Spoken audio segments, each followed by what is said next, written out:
Kwa niaba ya mkurugenzi mtendaji, nipende kuwashukuru sana wateja na wananchi katika maeneo yote ambayo kulikuwa na kazi ambayo ikiendelea katika eneo hili la Mkambarani, ambako mkandarasi alikuwa akifanya kazi ya kuvuta nyaya, na kwa mafanikio makubwa kabisa kazi hiyo imekamilika na tayari huduma ya umeme imerejea katika maeneo yote ambayo yalikuwa yakiathirika kutokana na kazi hii.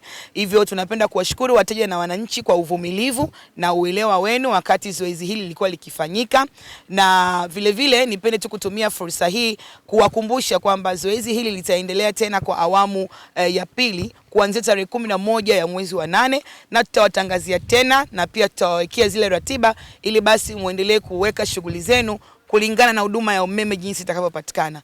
Kama ambavyo tuliwaambia, kazi hii ilikuwa ikifanyika katika eneo la hapa Mkambarani, lakini pia Kikombo pamoja na Mkonze kwa awamu ya pili. Kwenye hii awamu ya kwanza tumefanikiwa ndani ya siku ambazo tuliwatangazia wananchi, lakini tuna awamu nyingine ya pili ambayo tutaanza tarehe 11. Tutavuka eneo la Kikombo ambapo napo ni msongo wa kilovolti 220 na Mkonze. Zote hizo tutazifanya kwa pamoja tarehe 11. Pia naomba nikumbushe umuhimu wa hii line ikikamilika.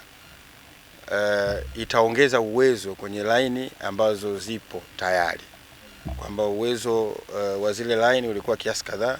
Sasa hivi kwa sababu tunapita na msongo wa kilovolti 400, uwezo utakuwa ni mkubwa.